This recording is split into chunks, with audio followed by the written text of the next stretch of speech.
Good Friday afternoon. Here we are on the cusp of a long holiday weekend. We're just entered freshly into September. It's also the month that we reach peak of hurricane season, around September 10th to September 11th. In fact, the month as a whole is really the most active. We see about 34% of all named storms that occur throughout the year happening within the months or within the days of September. Let's talk about one we have out there right now.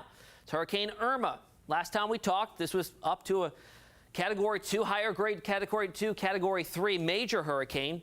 A little bit of a downgrade today. A little bit misleading, though, as well, because 110-mile-an-hour winds, you need 111 miles an hour to become a Category 3. So minimal downgrade in strength. As we look at the track, no real big changes here as we go through the next 5 days. Also something to note here, because I know you're hearing a lot about different forecast models, different tracks, different areas that might be under the gun as we get into way out 10, 11, 12 days in advance. There's a reason why the Hurricane Center only puts out a track within 5 days, because beyond that, it's up in the air.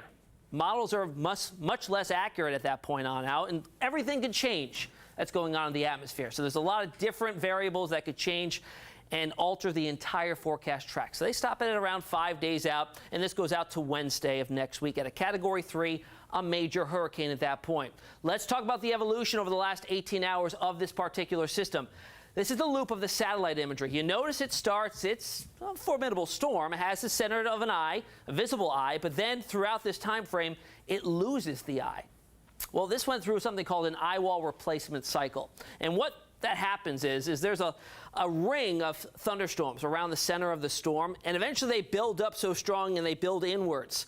And essentially they cut off the energy flow from the ocean once they do that, and you lose the eye wall. But it does rebuild itself, and you can see here in the last couple of frames, it does reemerge. During that time frame of the eye wall replacement cycle, we typically do see a little bit of an intensity decrease, but it's short term. That's what I think drove the downgrade to a Category 2. Also a few other variables that we're going to talk about in just a minute. But first, a quick update on how far away it is. Obviously closer than it was yesterday. We're about just over 2,400 miles away from the eastern seaboard, and more importantly, Hampton Roads here on the East Coast, but it's moving at around 10, 12 miles per hour. I'm going to switch things up here and show you what it looks like on our satellite imagery, but the filter is switched, something called the water vapor, and this depicts the difference between dry air and very moist air. You see the center of Irma here, a lot of moist air around it, but it is starting to pull in and get influenced by a little bit of some dry air.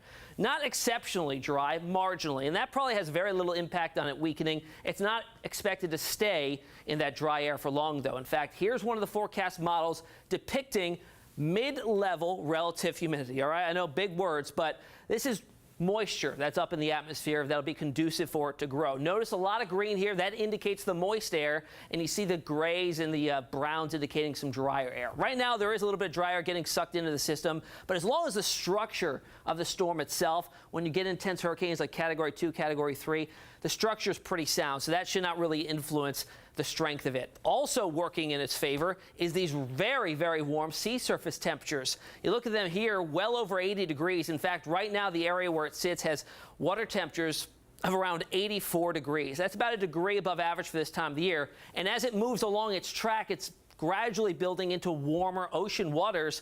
By the point it gets towards the Leeward Islands, 85, 86 degrees. Now, indiscernible to you and I, a 1 to 2 degree difference in water temperature. We could barely tell. But to a hurricane, that's just that much more available energy to build itself up and gain strength. Also something working in the favor of Irma right now is low wind shear. Now, wind shear is winds high up in the clouds, and essential to hurricane growth and sustainability. They need to build up these thunderstorms. They grow very, very high. I'm sure you've seen them outside in the summertime. They get very, very high. Well, when winds are aloft and are strong, it blows the tops right off of those developing thunderstorms. That can really slow down and really hinder any growth to hurricanes. Right now, there's low wind shear. So all the thunderstorms that are developing are building and sustaining themselves, which is why the rapid intensification has occurred, and it's going to likely sustain itself because the forecast is for low wind shear for the next 5 days or so. Now I want to revisit the Hurricane Center forecast and talk about the models that we use to kind of get a forecast track like this. Also, you've noticed probably on this map that you get a cone. This is something we named the cone of uncertainty, and for good reason, because within this are all the different varying models. Where that icon is located is the average of all those models. So pretty much as you get this far out, the cone grows. That means within that entire area, it's possible that that storm could track in that region. Once you get beyond that, it gets even larger.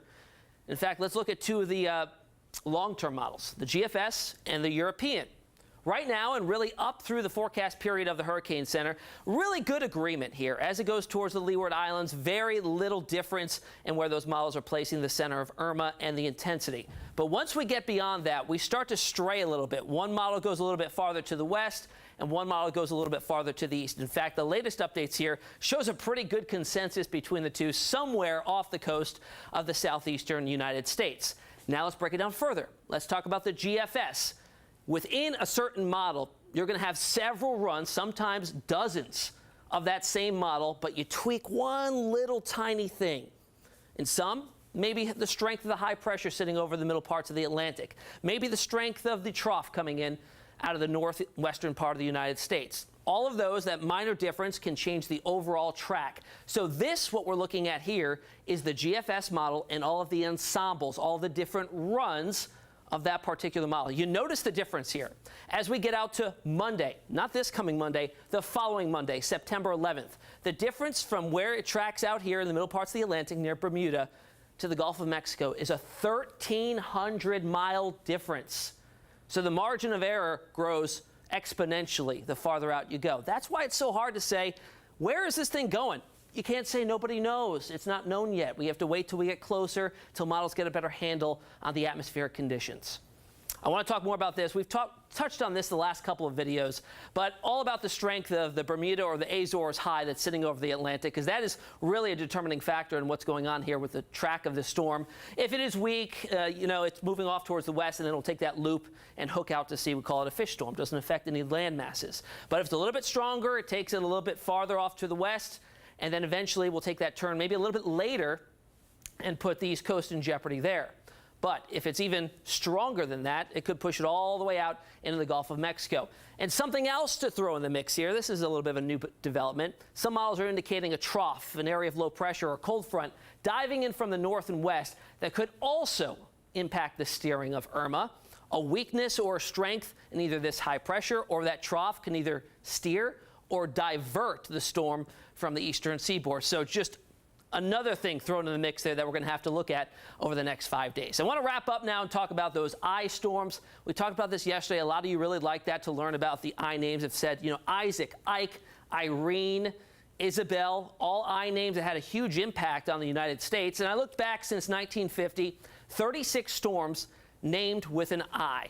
25 of those became hurricanes. 13 of them were major hurricanes. And of those 13, 7 made a U.S. landfall.